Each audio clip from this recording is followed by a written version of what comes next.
thank everybody for being here. And what we will do, we will jump right in to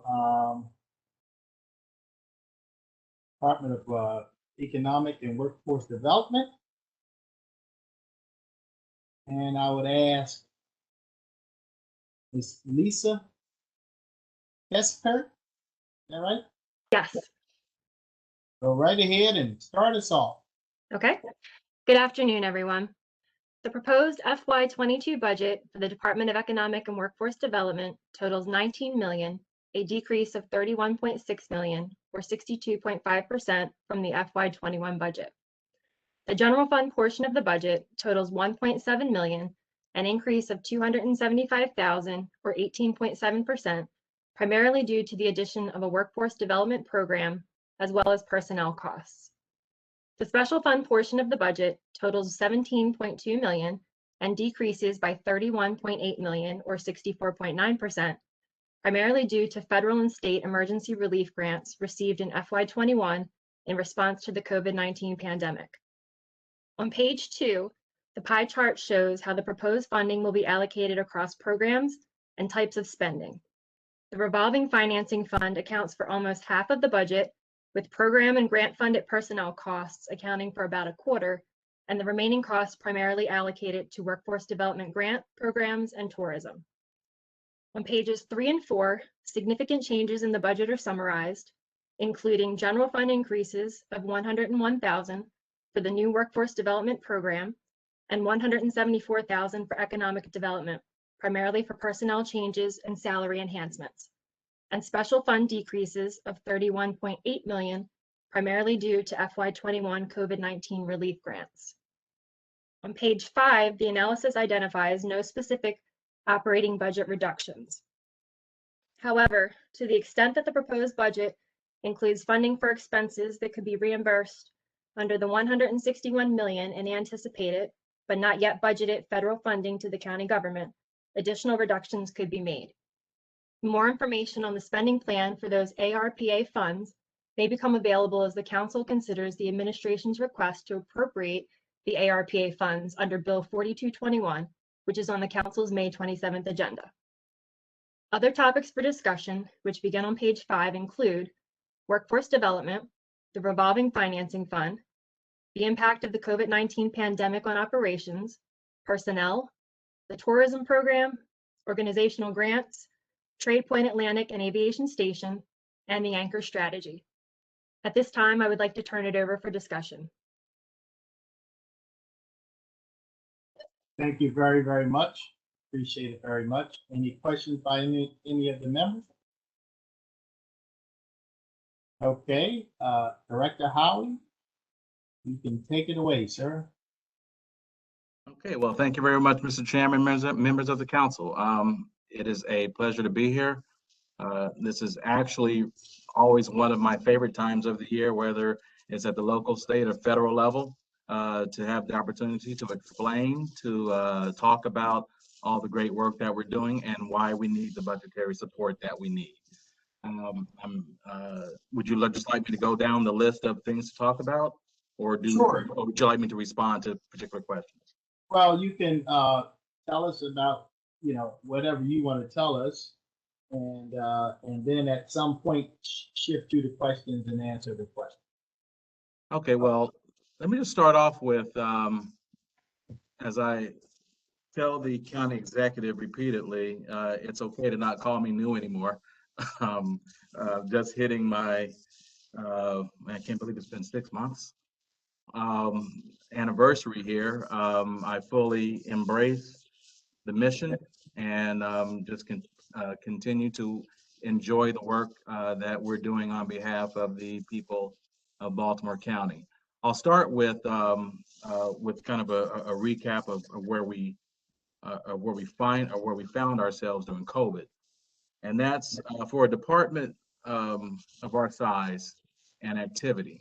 When we saw the high unemployment numbers and the challenges that the businesses were having, and then as the relief dollars started coming in, to watch this department transform itself into some would jokingly call it a grant making machine, but to really, as we more than 30-fold increased our ability to process grant applications to get first CARES Act dollars and then Relief Act dollars into the hands of the enterprises that needed them the most.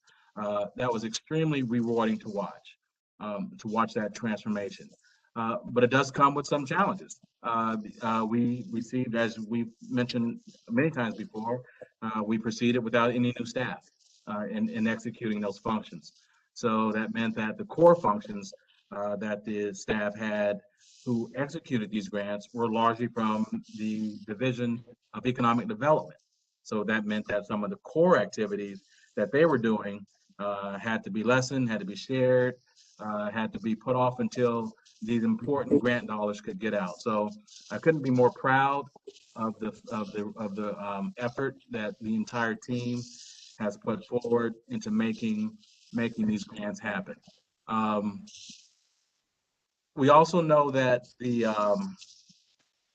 as the grants have gone out the door, and I believe that the county executive mentioned it at his budget presentation, as well as at all 7 of the district budget town halls, extremely proud of the high percentage of grant funding that went out to small, women, minority, disadvantaged businesses. I think that's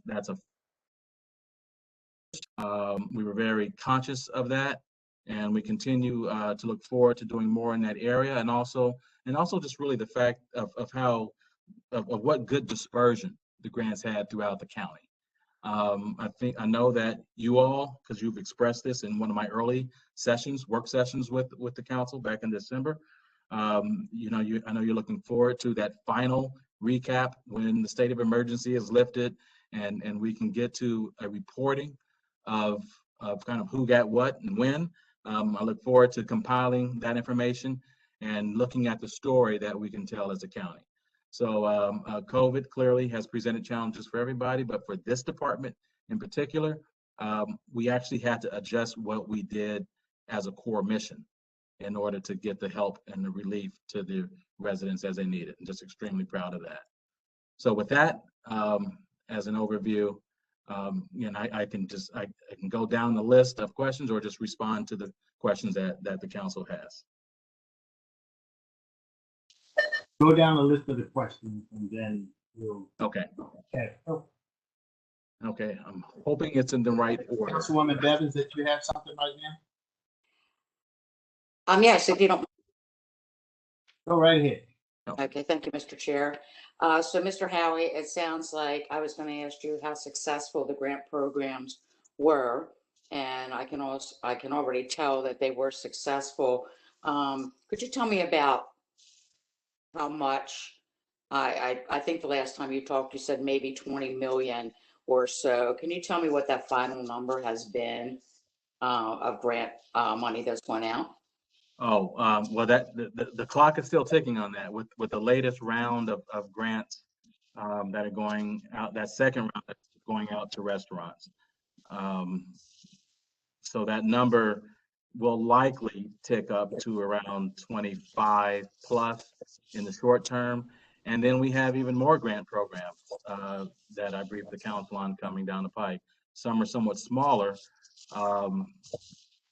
For example, that tourism grant that was, we talk about how structured some of these opportunities are, but when the Department of Commerce says, fewer than 20 employees have to be in this sector, that really starts to narrow down the population of who you can reach, but the numbers do start to add up. So I think we'll be in the $25 million range, all is said and done with this round.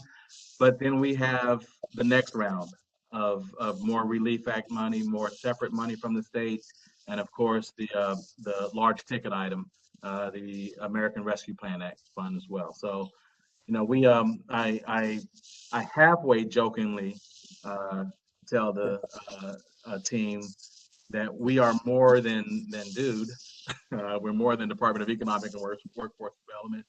We provide employer services, workforce services, cultural, arts and science services, and event services. We really do it all. But on top of that, we execute a whole lot of grants. I look forward to just discussions in the future, just to ensure that with both our team here as well as with the council, to ensure that we are structured the way we need to be structured to serve the people to the best of our ability. Well, that's very impressive. So I commend both you and your staff for providing the assistance that you have to these small businesses in Baltimore County. And I support my small businesses all over my district. And I've heard it many times from many business owners. Thank the county executive. Thank you. Whoever had anything to do with this money, please thank them, because it really saved my business. It kept us afloat. Whether it was taking care of their employees, buying heaters, tents, just sanitizing equipment, masks, whatever it was, they were very appreciative. And my husband and I were one of the lucky ones that, had a paycheck all through COVID, and we did our best to support 2 and 3 times a week our local restaurants. And some just hung on by the skin of their teeth, and some was able to do it a little bit better than others. But they were all very grateful.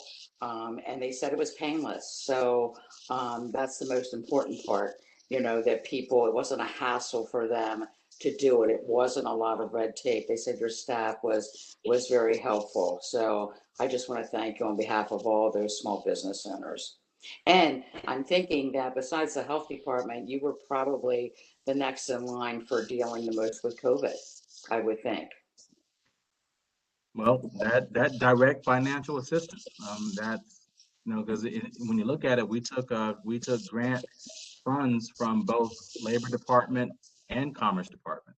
Mhm. So so we it was a lot of work, but I'm proud of the fact that we took it on and did it to the best of our abilities, and that we did it with the understanding that while we might not be able to do some of our core activities, when you look at the big picture, this actually was our core activity during this time period. So, Sure. so when you look at it that way, we were on mission. Yeah. Well, thank you very much. Appreciate it. Thank you. Mr. Chairman, Yes, Councilman Mark. I also want to echo what my colleague, Councilwoman Bevins, said. Those grants really were a lifeline to many businesses. I want to thank Chris McCollum for his help with my office, and just want to say, we're stronger because of the efforts that we did, particularly in those early months of the pandemic. So thank you. Thank you, Councilman Marks. I think Councilwoman Bevins was probably speaking for all of us. We're certainly appreciative of everything you did, and know for a fact that a lot of businesses are still open today because of your efforts. Okay. Mr. Chair? Yes, go right ahead, Councilman. Thank you. Yes, certainly very appreciative of the work that your office did, Mr. Howie, continues to do as we were in the midst of the pandemic. And now that and I pray that we are emerging from the pandemic, we hear anecdotally that employers are not able to fill jobs that they have open now. Does your office you see your office having a role in trying to do some matchmaking or helping employers that are reopening be able to find the labor and staff that they need as we emerge out of the pandemic? Oh, absolutely, Councilmember.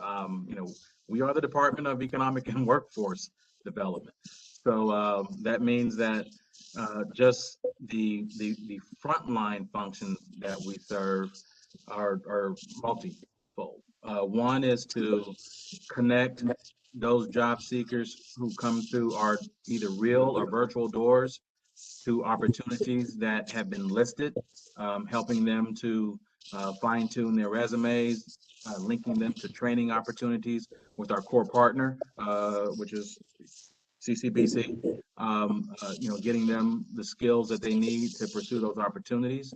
And when you approach it, or when you look at that function, one real misnomer that's out there that I think that I've seen throughout my time in government is that the people come through our doors. It's not limited to the populations, the Alice populations, or those who need us the most. Our services are open to everyone. And that's a message that we have to do a lot better job at getting out. It's just that there is a priority of service that comes with the Workforce Innovation and Opportunity Act funds. But it doesn't exclude the entirety of the population. So yes, this department is perfectly situated to assist those employers fill those jobs that are needed, that are open, and fill them with employees who are willing, ready, and able to work. And for those who are not quite ready, we can then help them get ready. So yes, we do play that role. I think we're in a better position, I should say, where you see help wanted signs everywhere you go in the service sector, Lowe's, at Home Depot. So it appears that we're moving into a better place, and those companies, I guess, would function better if they had the workforce that they need. And that was kind of the nature of my question: is do we help them provide the workforce that they need for their particular businesses? Thank you. Thank you, Councilman Bokor. At this time,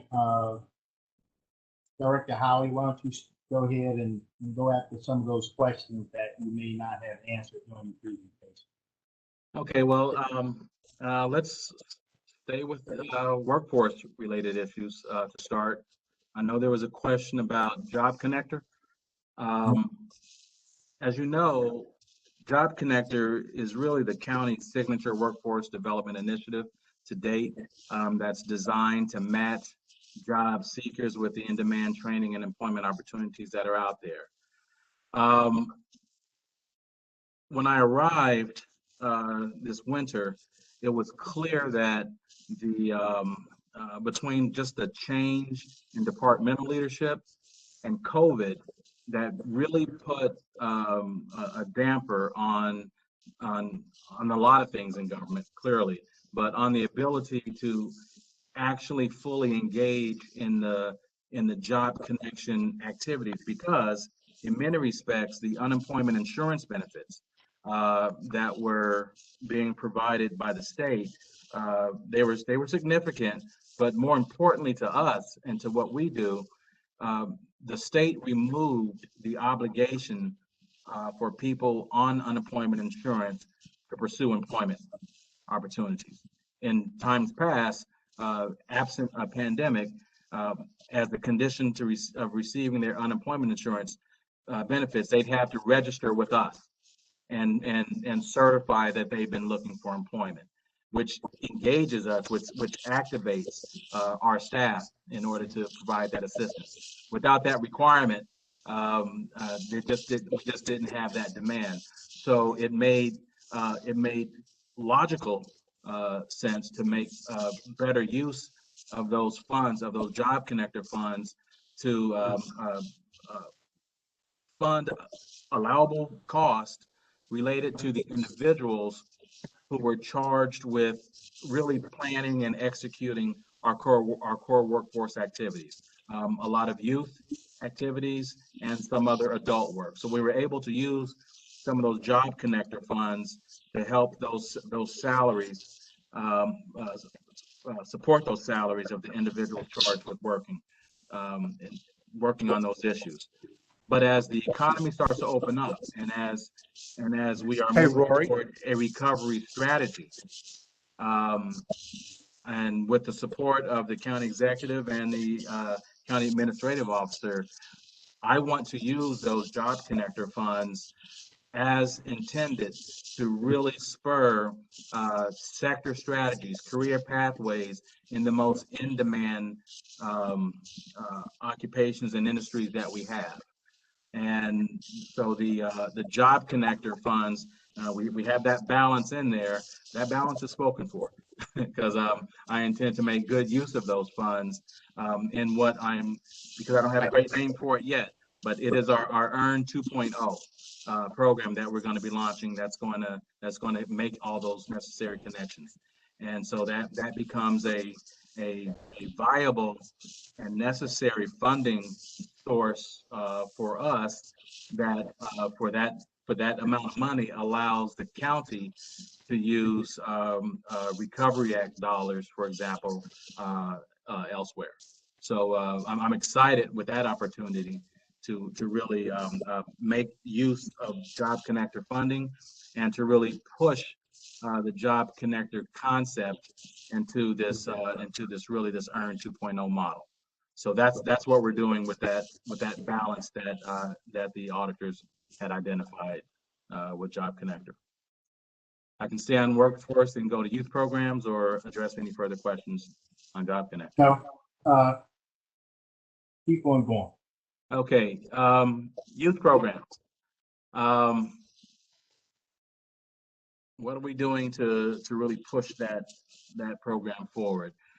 We just recently had 2 virtual orientation sessions that our youth team led, with participation from really the entirety of the county leadership, and many of our community employers participated. And I think our final number, I'm pretty sure it was over 350 youth that participated in those 2 events.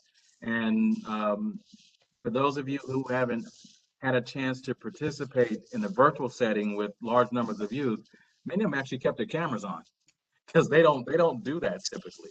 So they were really engaged and energized with the opportunity to learn about summer employment. So we are moving aggressively on the summer employment front.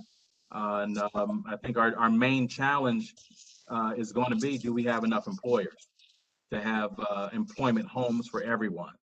Our team has been working with chambers. The business services team have been engaged, contacting employers. We've had direct contact. We promote through our youth newsletter. So obviously the goal is to have as many employment opportunities as we can for the kids. The default, like last year, will be because we're still virtual in many respects, that at a minimum, they'll have solid career readiness training opportunities if employers aren't actually available to provide a job. So we continue to work hard in that area in serving the county's youth. Okay. Keep on going. I think there's a couple more. Okay. Let's do prevailing wage, the position that we have identified. I think the best way to look at that one, first of all, we estimated that there are around 130 or so current contracts in the county that would have a value of over $300,000 that would trigger the prevailing wage law. But then when you add on to that some of the existing multi-year contracts that that are over that threshold dollar amount, will probably belong to more than 200 contracts that will need to be monitored. Now, the law requires us to move forward in FY22 and begin this process. I think we're on track with that. One thing that we're doing, we actually had an organizational meeting last week, and one important concept is that this by no means is the Department of Economic and Workforce Development alone. The volume of work is going to be quite extensive. Our one person will be part of a broader team, a broader group of individuals who will, in the other departments, who will have as a primary or secondary focus to monitor their own prevailing wage eligible contract, and then combining everybody's, I'll call them monitors together, and making sure that they coordinate and cooperate with our purchasing office, which is where the software system is to be housed that will track all of these expenditures. So my one person is part of a broader operation in order to plan, develop, and then execute the prevailing wage law. And we look forward to that process as it moves forward. But as I say, we are on track to really start that development process and be on track to doing it in early FY22.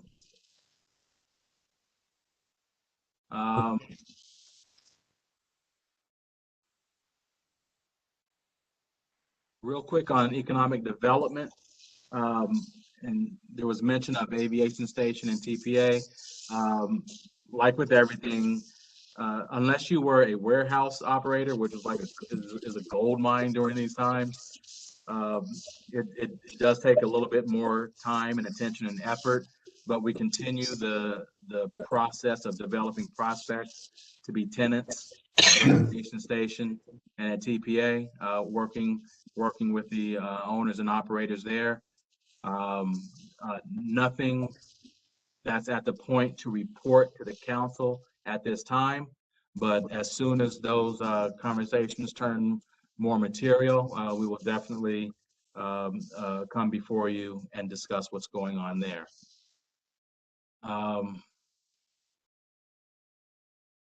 Anchor strategies, that was raised in the analysis, and our use of the revolving loan fund for consulting contracts. That, as you were aware, that began in the prior administration. But once COVID hit and we really did hit the kind of the all stop button, what we knew we needed to do, just like the economic development team had to pivot and become grant making administrators, it made the most sense to take that consulting capacity and turn it to the actual economic development needs that we had in the county. And that was to work with the institutions, even the institutions within the anchor strategy concept, to ensure that we had the breadth, the scope, participation in the grant programs. Councilmember Bevins noted that, and others noted that, Councilmember Marks noted that if it weren't for these funds, some of the restaurants wouldn't have made it. I will also tell you that if it weren't for a lot of the prodding and encouraging from many of our anchors within the businesses within their immediate areas, there might have been people that have missed out on the opportunities. So the consultants that we had were on board helped to facilitate those conversations and just really put them to more focused use. Because as we saw, and as we all know, you can have a plan. In fact, I think I'm actually going to quote Mike Tyson here. It's great to have a plan until you get hit in the mouth, right? And then it turns upside down.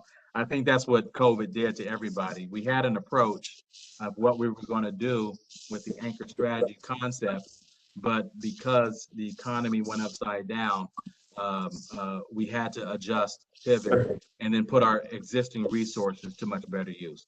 And that's what we've done with that particular contract. And lastly, I think that's the last thing on the list. Yeah, lastly, tourism. We know there are three main sources that help to fund our tourism activities. We have these small grants that come from the state. We have that 8% hotel tax, which obviously took a big hit in 2020. And then we have county general funds. Now, one thing I think it's important to acknowledge that when you look at this department, our name doesn't really tell the full story of what we do. And that's why the council put tourism next to our name for this hearing. It's a core part of what we do. It's a dominant and necessary focus of the county executive. But when I look at tourism, I'm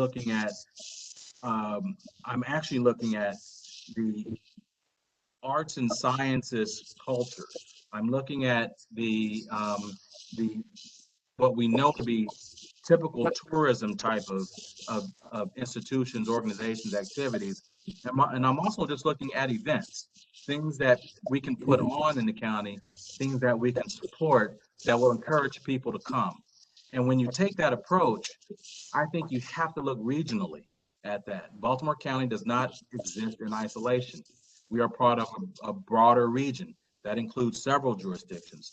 So I think when you see the investments that we have in tourism, they recognize the fact that we do have to draw from throughout the region, which means it makes perfect sense to support many things that go on in the region as well. Now, what I will acknowledge is that, and one thing I'm looking forward to doing, especially with our next conversations we have with some of our grantees, is I look forward to actually moving the needle from them being seen as grantees to being seen as more partners, and that we want to encourage far deeper and more frequent connections with the county. I just don't want them to look at us as a bank account, as a checkbook. I want them to understand that with the support comes the opportunity. I won't say obligation yet, but the opportunity to engage with us on a more substantive level and ensure that we are part of the fabric of what they do, because that then presents opportunities for our residents to get out and enjoy the region and others to reciprocate that. So that's our general approach toward tourism, and that's why we are as I think as expansive and supportive as we are of the regional economy. Thank you, Director Howie. Are there any questions or comments from the members before we move forward? Again, thank you very much. Without, needless to say, we're very appreciative of all the efforts from your department, and we recognize you for all the hard work and dedication you did over this last year. And we're not out of the woods yet, so carry on and continue to do a great job for the citizens and the businesses of Baltimore County. All right, thank you very much, Mr. Chairman. And next, we will move on to community college. And I believe, let's see who's going to be, one second.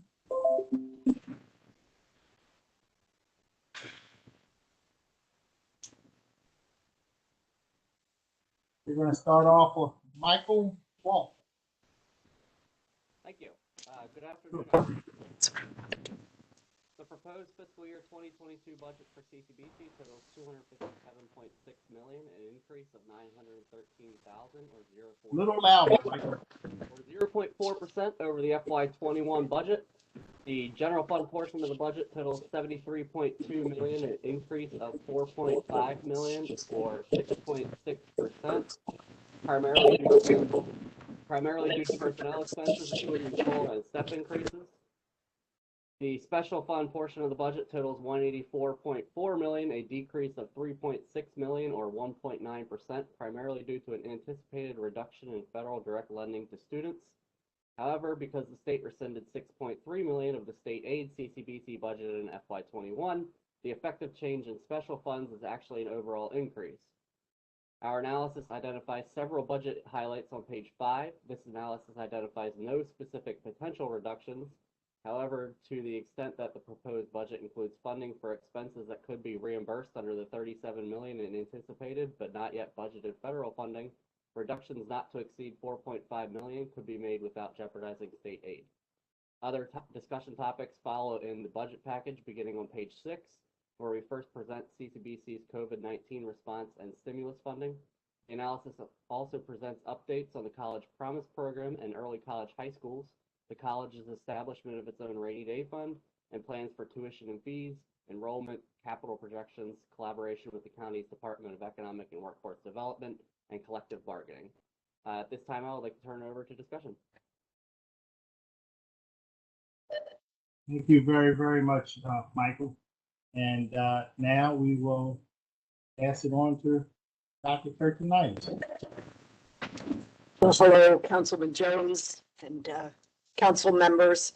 It's always nice to be able to sit here and talk to you about your community college, which is, again, going to share another big story. So I would just like to say, as we go into this, I'll say thank you at the beginning, and we'll say thank you again at the end, because we've so appreciated your support.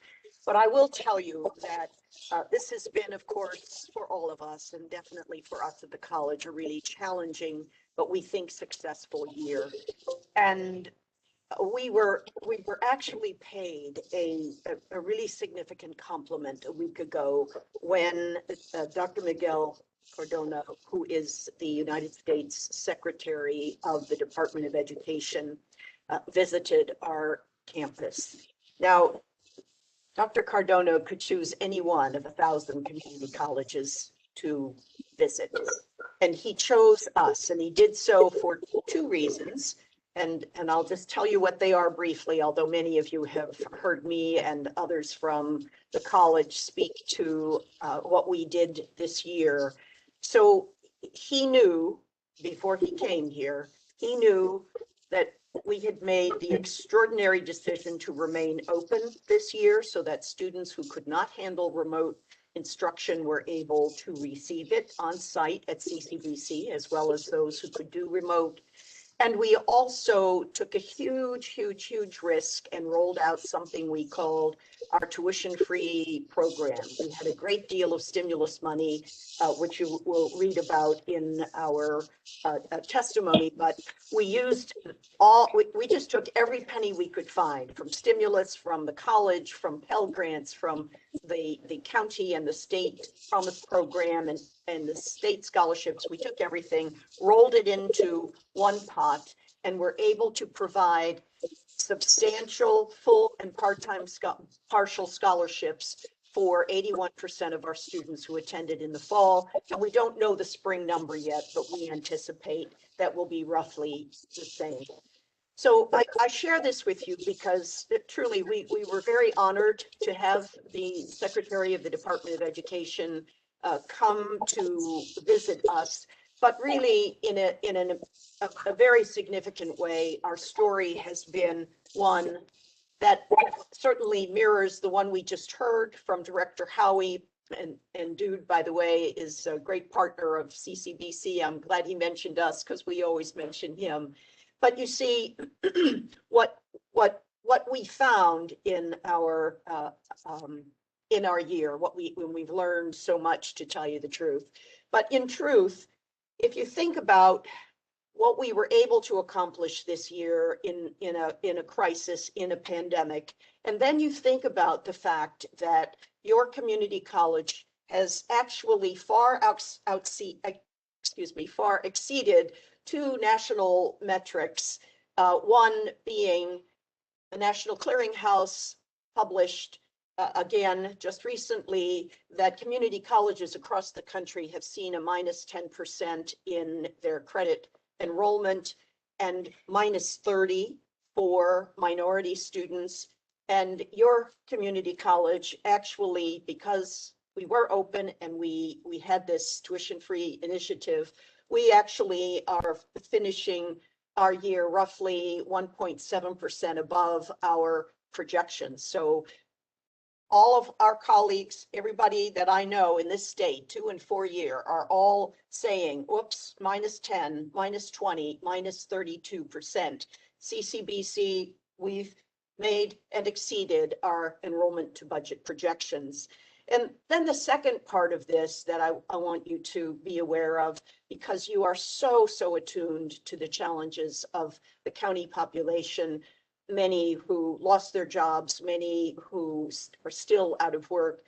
But the Chronicle of Higher Education published in a recent edition an article about the 650,000 employees from higher education across the country who have been furloughed, lost their jobs, retrenched, or laid off. And I want you to know that your community college values the people that we depend on to be able to serve students, and we did none of those things. And it's hard to achieve these goals, but we've got an amazing array at both our leadership level and our faculty level and our staff level that we really have been able to reach the end of this year, helped a good deal by stimulus funds. And some of those come from the county as well as from the state. But we have managed to reach the point where we are very pleased to say to you, we appreciated the auditors' very careful analysis of our submissions. We appreciate that they have made no recommendations for reductions from the county executive budget. And we think we will appreciate your support in sustaining where we now stand so that we can, as we go back into, we bring both our faculty and our staff and our students back to the campus in a graduated way over the next few months, that we are determined to play the role that we always proudly play for all of you and for the people we serve in the county. And that is, we think the road to economic revitalization and recovery just flows through our front door. And that door is wide open. And we are here to work with Director Howie and everyone at the Department of Economic and Workforce Development to make sure that people get the training they need, the education they need to be able to walk into the workforce proudly and receive a more than fair living wage. So we've actually prepared a pretty extensive response to the questions that the auditors gave to us. We'd be happy to answer any of those questions or any other questions that council members may wish to ask. But before we do that, I do want to introduce our board chair who is with us today. You know, Gene Leitner. He's been our board chair for 3 years, right? And has done a fabulous job. And so Gene, I'll ask you to say a few words. Okay, thank you. Thank you, Mr. Chairman, members of the council. I just wanted to take a moment to echo Dr. Kurtenitis' sentiments. It's a great story. Your CCBC is nationally known and doing things that no other college is doing. I would challenge you to talk to your colleagues in the other counties and ask them if their community college was able to do the things that CCBC was done. Last night, we had a meeting of the Board of Trustees, and prior to that meeting, we were all individually asked, what do we think the goals were of the college over the past year? And kind of the common thread among all the trustees, many of who it was, how hard they worked to stay open during the COVID and serve the community.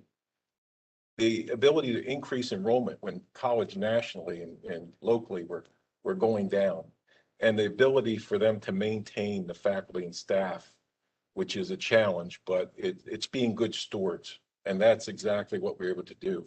So we serve the county in many ways, keeping people employed, training people for a new job to get to that workforce that Mr. Howie talked about. We'll do the training, he can connect them to get it out there. So I think with the good help of the county, as good as you've been to the college over the years, I think the benefits have paid off threefold. And I think you have a great story to tell. Thank you. Thank you very, very much, Gene. Thank you, Dr. Kurtenitis. There's no doubt about it.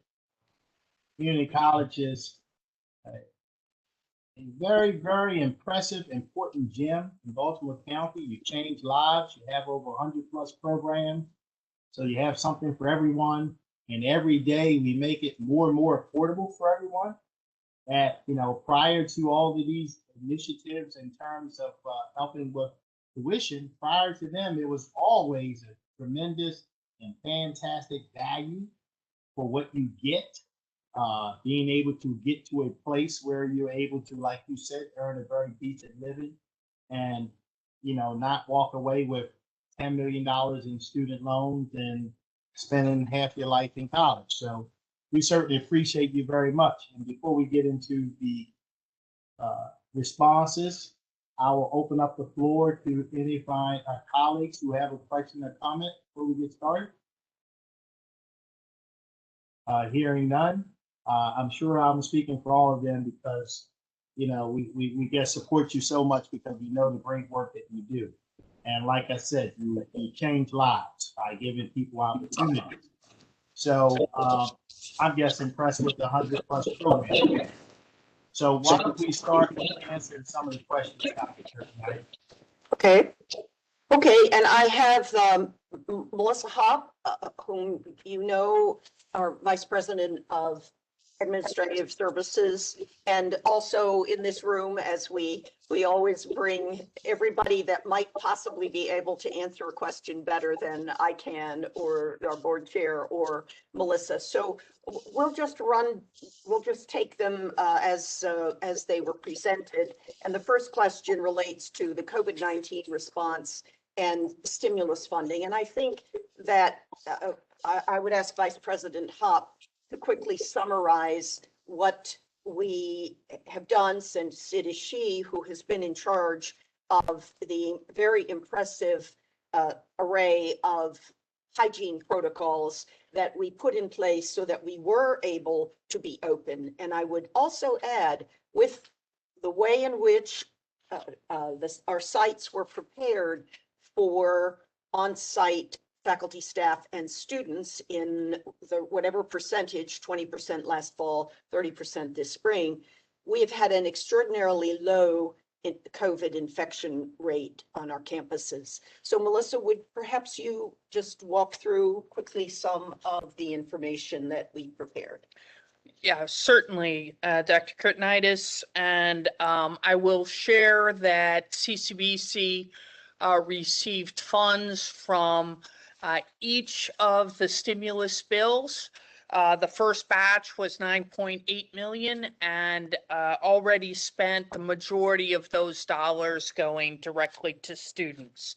The second batch will also be spent mostly by June 30th, and again, a significant amount of money to students. And then finally, the American Rescue Plan, which is 37 million. And the Department of Education just issued the rules as to how we will spend those dollars. They just issued them yesterday.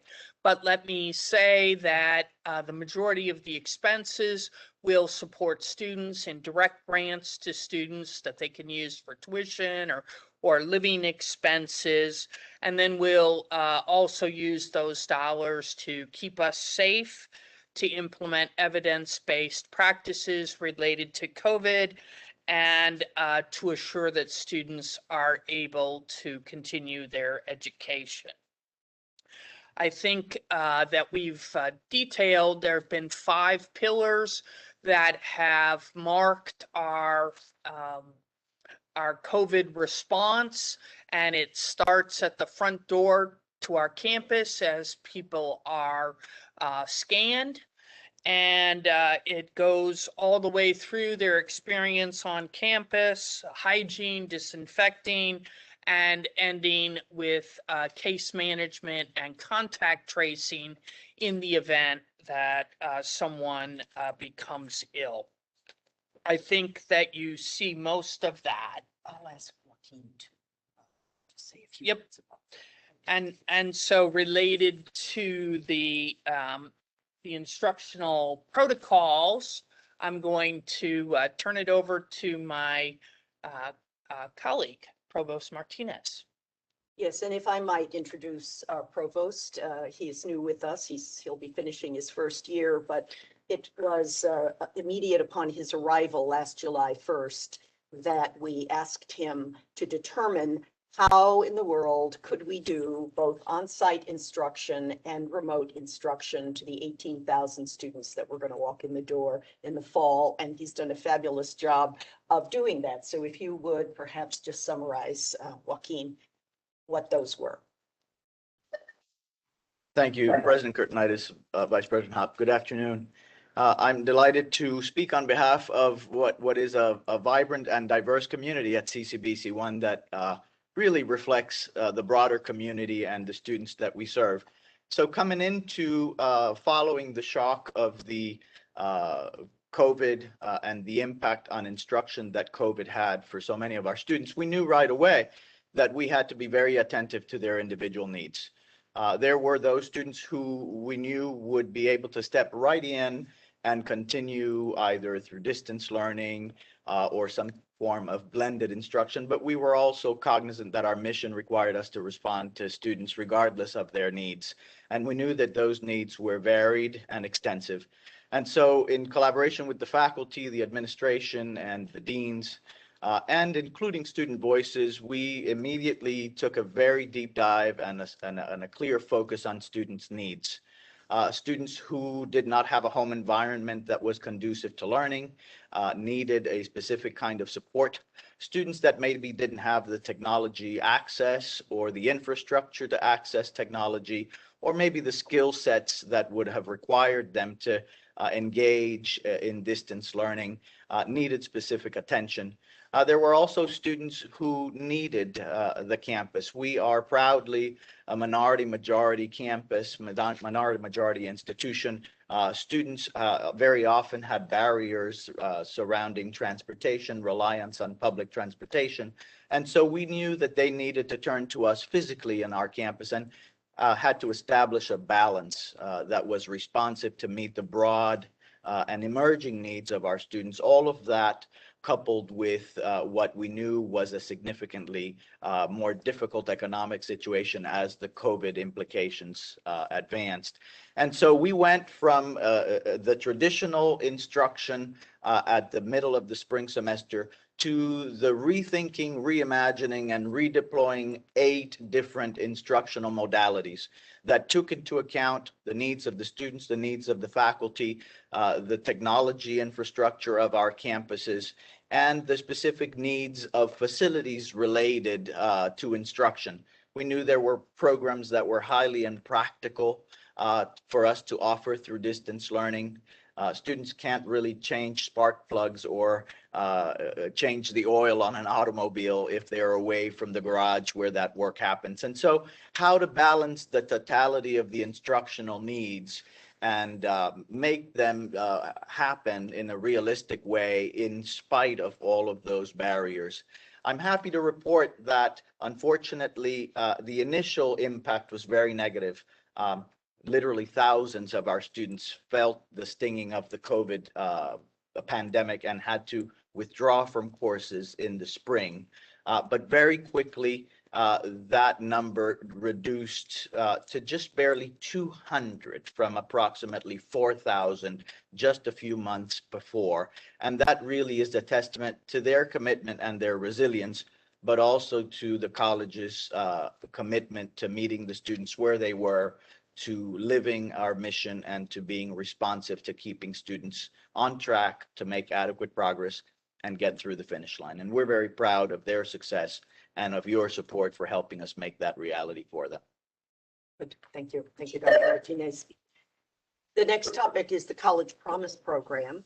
And we are so pleased to have had your support for this. Councilman Jones, you remember when we first inaugurated this? And yes, you were a supporter from the beginning.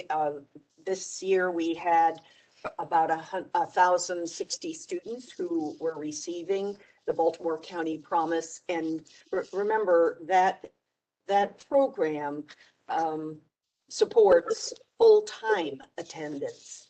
And what we've learned from the 3 years we've now been doing this is that the Promise population, the Promise students, they do better GPA wise, and they do better retention wise, which means they will do better in terms of finishing the associate degree within the 2 and sometimes 3-year time span that an associate's degree should fit into. So we're hoping that you will continue your support for that, because we relied on both the Baltimore County Promise and the Maryland College Promise to support many students within our tuition-free program.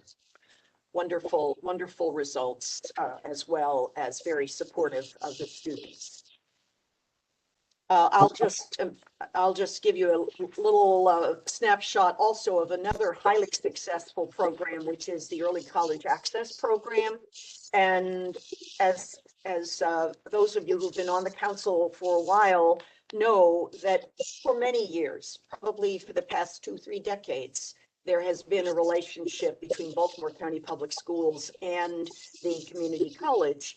But up until 2013, that was a fairly small population of students who would benefit from taking courses, college courses, while they were in high school. When the College and Career Readiness Act was passed in 2013, it actually provided for 4 college courses to Baltimore County juniors and seniors that would be tuition free for them, and for some students also tuition fee books for free, so to speak. But the net effect of that is twofold.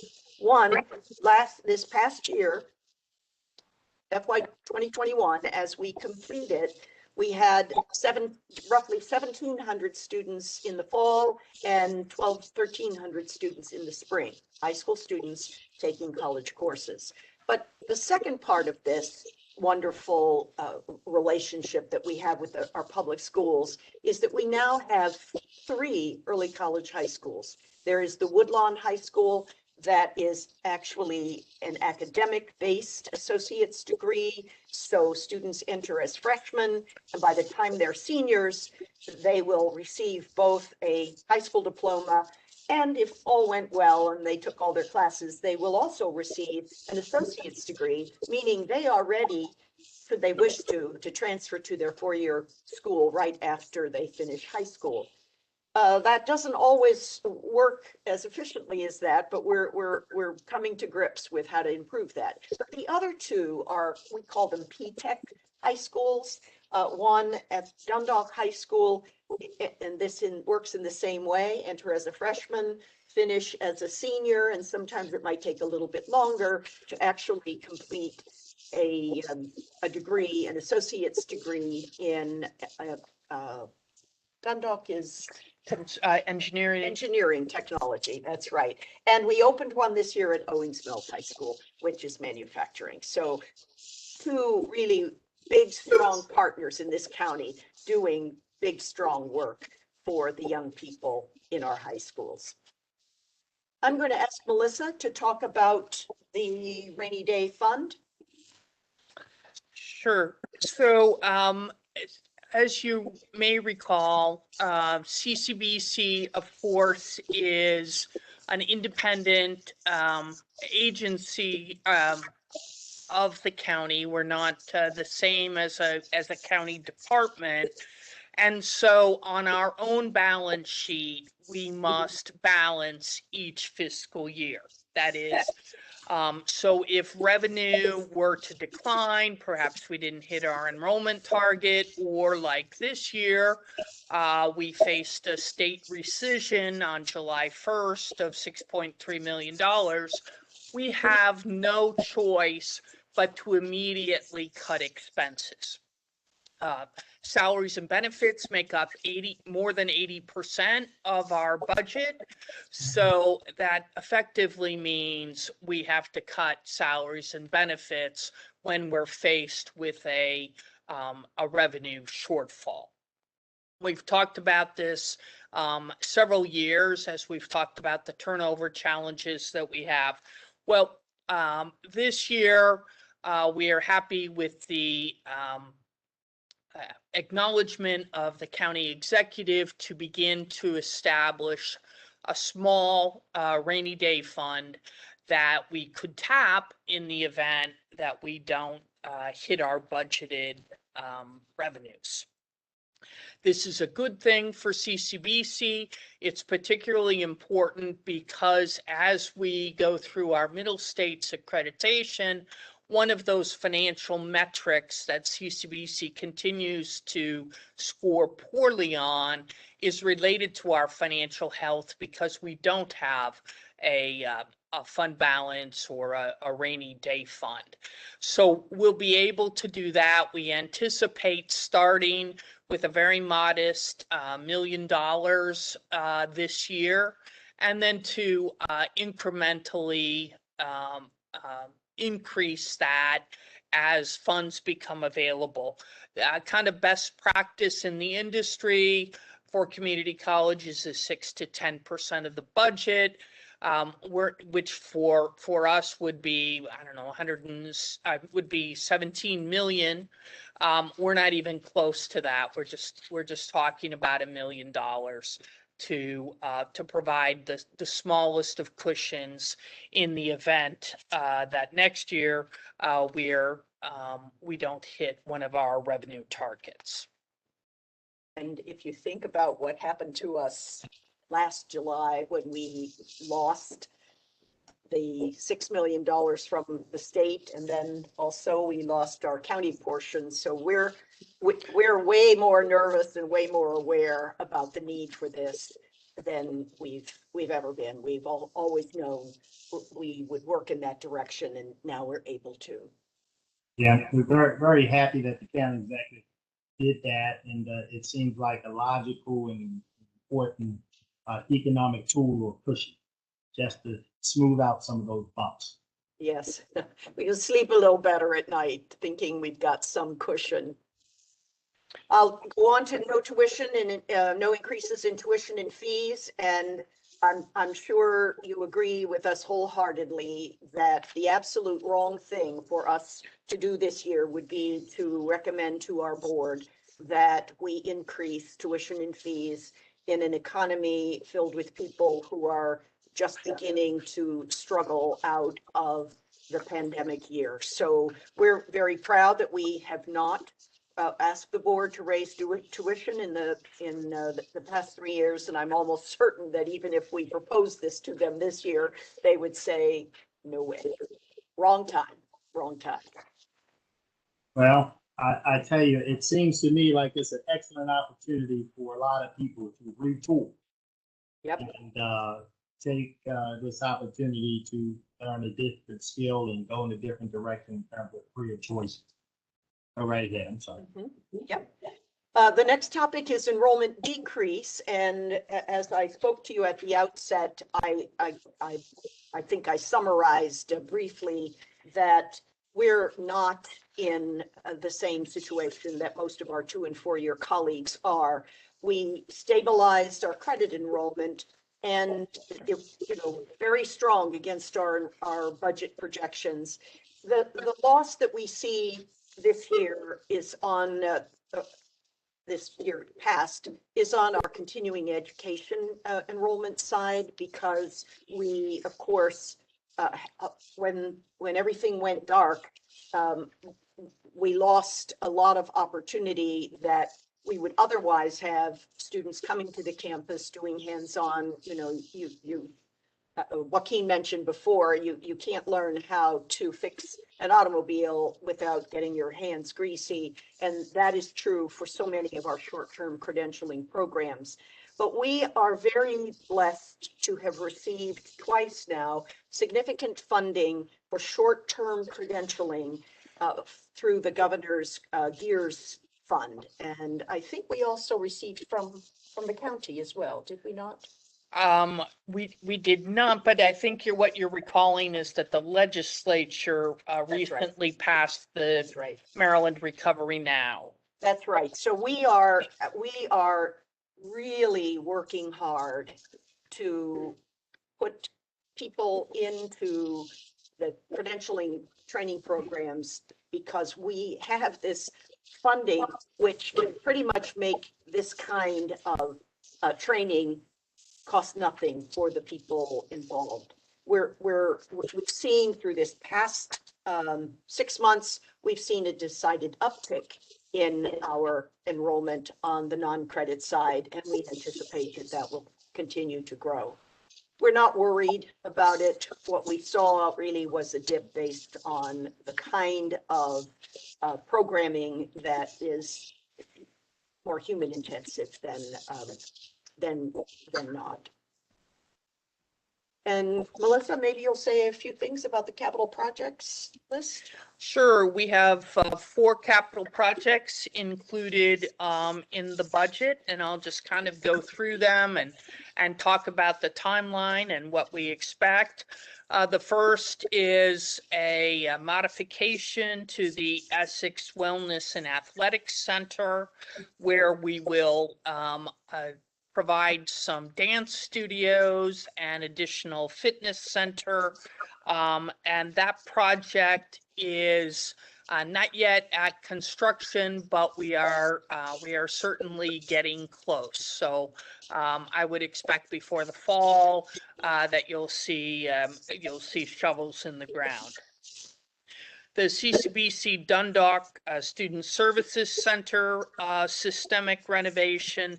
This is in the programming process, and we have submitted for FY23 state funding.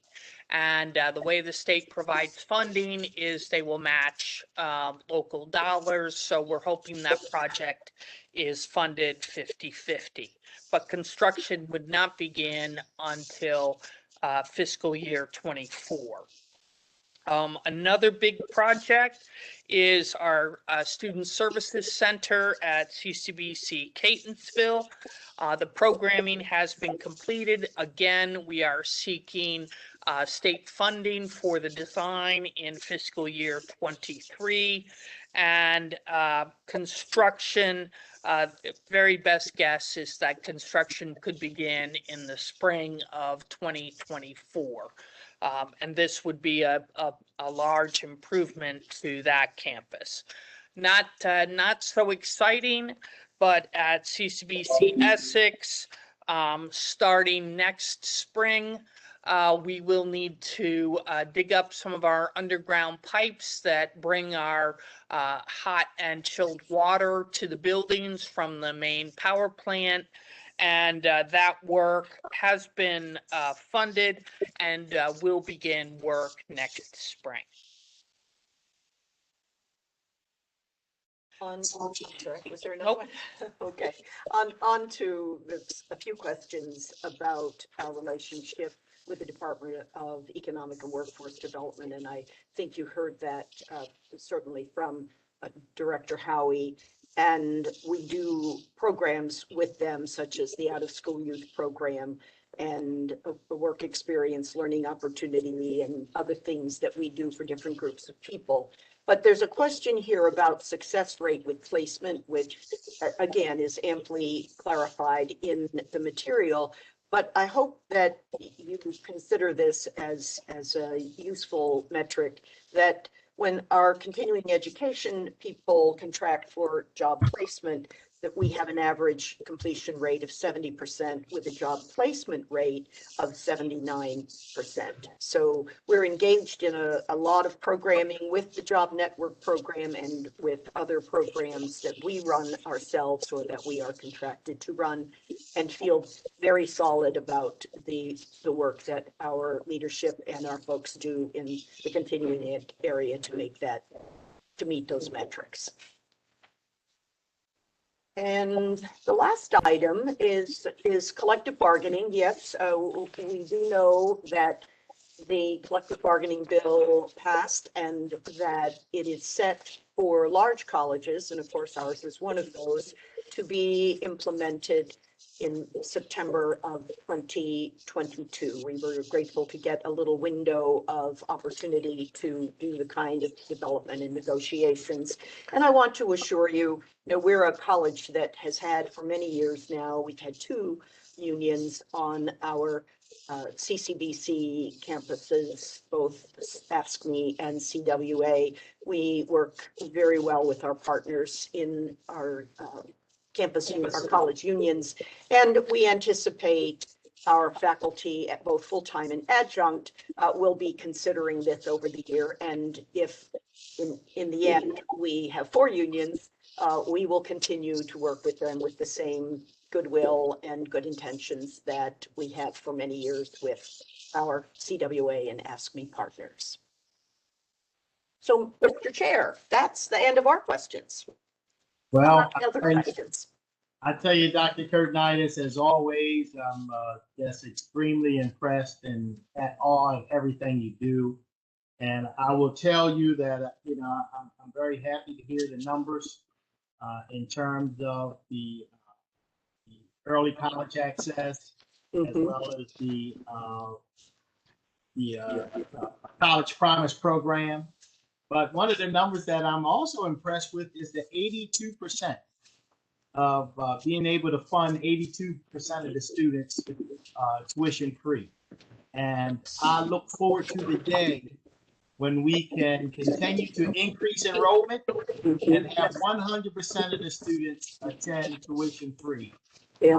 I look forward to that day, and we will continue to work towards it. I just think it's absolutely necessary, and it changes lives. And the monies that we invest in the community college in terms of affecting lives pays dividends for our society, pays dividends for our county. And it just, you know, it's nothing more important than having people fulfilling their fullest potential, working to the best of their ability, being able to feed their family, pay taxes so that we can pay it forward, keep the services going, and not get caught up in all the other activities. I remember early on with all the negative activities, I should say. I remember early on just doing a comparison between what it costs to send someone to an institution, a penal institution in our state, versus sending that kid to the community college. And I'm telling you, it's money well spent, and we will continue, you know, as far as I'm concerned, we will continue to fund you to the degrees that we can without shutting down everything else. But we certainly appreciate everything you do. Are there any other questions or comments from any of the members? Mr. Chairman? Yes. Yeah, this is Councilman Marks, and I'm taking my son to get something vaccination. That's why my video is not on. I just want to again commend you, Dr. Kurtnitis, and your staff. It's always a pleasure having you before us. I find myself at 47 years old going back to school to get certified to teach, and I'm not doing it through CCBC.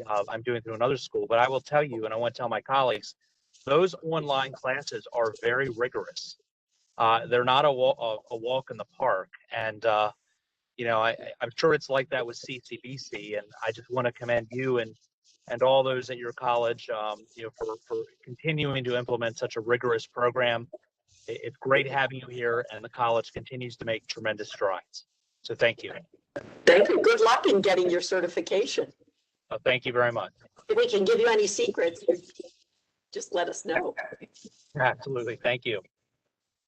Councilman Quirk. Thank you, Chairman Jones. And just piling on here, kind of echoing past comments too, Councilman Marks and other council members, is President Kurtnitis, I think you're the best. I really do. I think you're an exceptional leader. Thank you. I'll tell you that there's been such an amazing difference in CCBC since you've taken the lead many years ago, and I really just wish we could keep you forever. So we hope we can get you for many more years. That's just a plug there. And I guess one quick, just minor question, just on the CCBC Catonsville Capital Project, that I know it's not expected to start till January 2024. If that, any ETA on maybe how long it would take once that project starts, maybe from start to finish? Is that like a year, or is that a 2-year project? I'm just curious for kind of citizen questions when they come in. Sure. Thank you, Councilman. I think that the project will probably be about a year, maybe 14 months. Thank you. And as we get closer, you know, I'm sure obviously the local papers are always looking for good stories, and all 3 of those, 4 of the projects, looks really exciting to see some of these capital projects that are, happening all over the county, whether it's Dundalk or Essex or Catonsville. I really like the focus and I really like the vision that CCBC has. So thank you, President Kotronitis and Melissa and your whole team. You guys are great. Thanks so much. Thanks so much. Money's well spent. Now I'll call on Councilman Crandall. Thank you, Mr. Chair. I'm off camera as well. I just wanted to commend Dr. Kotronitis and her staff and Provost Martinez for just the acknowledgement that some students could not do their coursework remotely and could not do it online, and being creative with how you all approach that. I know that Dr. K, you had some detractors when you tried to stay open, and it stayed. I think it took a bit of courage for you and your staff and the board and my friend Jean there. That it took some courage for you to stay open and to develop protocols to allow students the educational opportunity that they deserve. So I commend you for that. I do have one quick question for you. Can I get an update on our pet project at Trade Point Atlantic? How is that progressing? Oh, quite wonderfully. Michael, do you want to give a quick little snapshot? Well, maybe we won't. Michael's the best person to tell you about it, but let me just say in sum that the Trade Point Atlantic, CCBC's Transportation Center at Trade Point Atlantic has come to pass. We have had students learning how to drive trucks. We received a grant to enable veterans who wished to become CDL truck drivers to get first choice, and I know we've already graduated some of them. So I just, I remember years ago when you sat with us in a, I don't know whose room it was, but we sat there and we talked about what could we do to get CCBC and Trade Point Atlantic connected. So I appreciate all that you did on your end. I appreciate the fact that our foundation directors and our board were key partners in making the financial part of this come to pass. And we are there.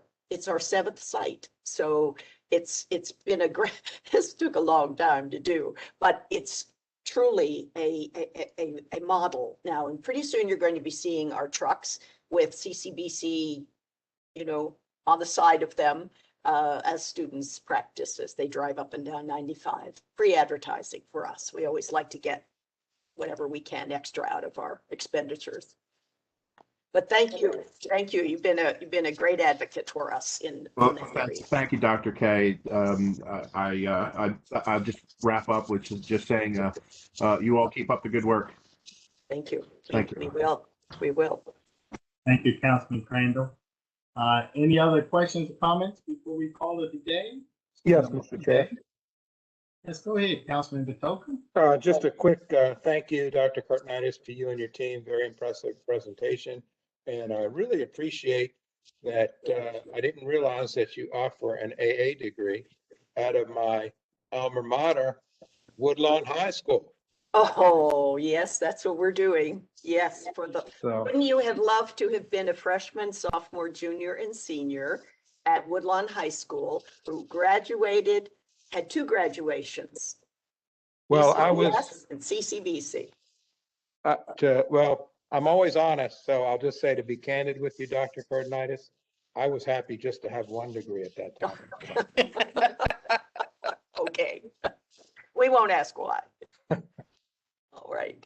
Thank you, though. Okay. Are there any other questions or comments? Kotronitis? It's Wade. Yes, go ahead, Councilman. Cat. Thank you very much. I'm sorry that I was late today, but I had a previous obligation. I read over the audit report of your college and the other department that was heard today.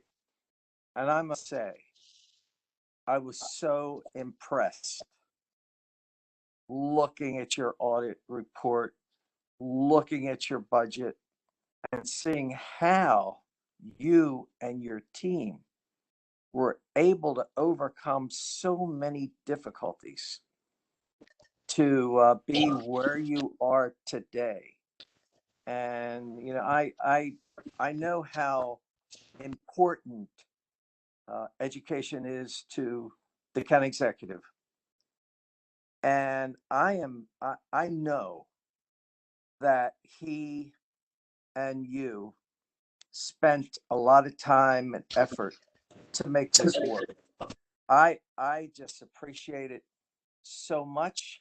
I do have one question and this really has nothing to do with CCBC, but I'm having a problem in northern Baltimore County with many of our students at Hereford High School have no internet in their homes. And so during most of the COVID, they had no internet. What did your school do to provide internet so that these students can continue to learn? Well, you see, that was a problem for 3,000 or 4,000 students who came on site to do their classes. But we also established on each campus a series of online on-campus labs where students who didn't have internet could come and essentially they could work remotely right from the campus. I'm sorry, I don't know what our relationships would have been with Hereford High School students. I know we do have some early college access relationships with that high school, but that, you know, the way we handled it for our students was to make it possible for them to come to the campus, either to take the class on site or to use one of our special labs. Because one of our school system solution is to have students come at night and sit outside.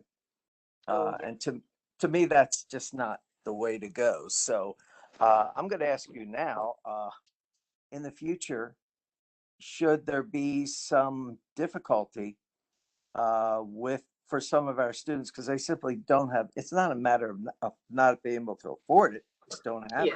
It's a matter Not of, there. It's not right. there. I'd like to, should this ever happen again, I hope it doesn't, that would it be possible for your Cockeysville branch, which is the closest, to possibly allow some of the students from Hereford to utilize your facilities? Don't answer me now. I just, you know, Well, you know, we partner with everyone, and if there's a way we can help, we would. Absolutely. Very good. Thank you. Where would you say that our community colleges are as far as offering remedial courses to our graduates of the Baltimore County Public Schools? Has the COVID hit that badly, or what percent of the students are involved in remedial courses? Well, CCBC a number of years ago developed a whole new approach to what we would once call remedial courses. We have accelerated learning models for English reading and mathematics.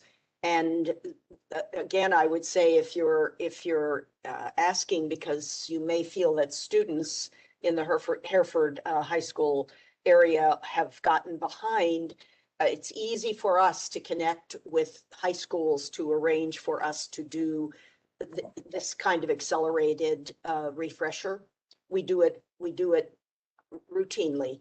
If students need some college-ready coursework, somebody who's 32 years old needs some college-ready coursework to do college-level English reading or math, then this is how we help them. It's actually become a national model. Our model, 300 high school, 300 colleges around the country. I'm not surprised hearing that about our community college, but I'm sitting here looking at Ed Blades, and I talked about using your buildings for kids at Hereford should ever be needed in the future.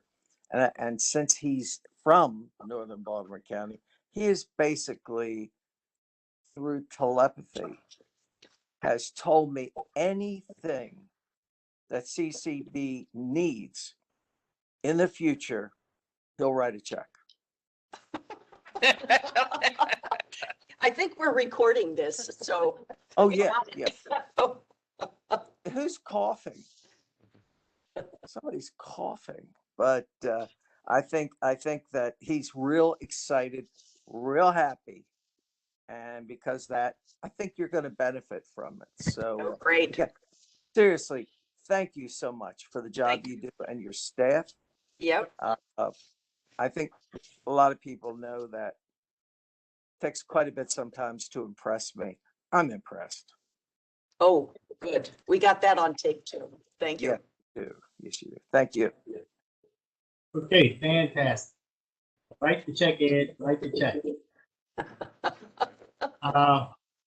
Deliver it for you. Any additional questions or comments from the members?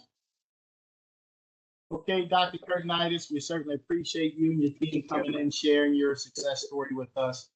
And as always, we continue to be, just extremely supportive and proud of everything you do. With no question about it, you are top notch, and community college is one of the best in the country. So Thank you very much. Proud, very, very. We got great people here at every level, and especially at our leadership level. They're sitting over here. They've contributed to all this preparation. And then we have our board chair representing our board. So thank you very much. And you know that check that Councilman Koch just talked about. We hope it will equal the county executive's budget. We would love to think that would come to pass. Thank you very much. Ed. That's right.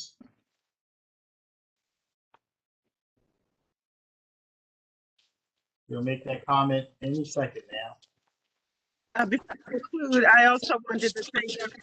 Kurtenitis because Mr. Chair and council members, I know we've been talking about the transition to labor first and the savings that we're working toward. Dr. Kurtenitis and her team were just absolutely wonderful partners and made that full transition this year with us as planned. We want to thank them for their support as well. Do what we can because we know you'll do what you can. Thank you very much. Okay. Thank you, everyone. Thank you, Dr. Kurtenitis. And everyone have a wonderful day. Thank you. Mr. Boswick, we're coming back when? Tomorrow?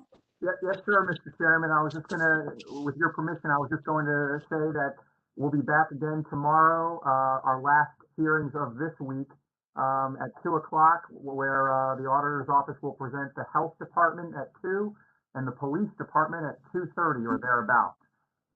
Okay, we'll see everyone tomorrow, same time, same channel. Thank you, sir. Sure. Thank you, Mr. Chair.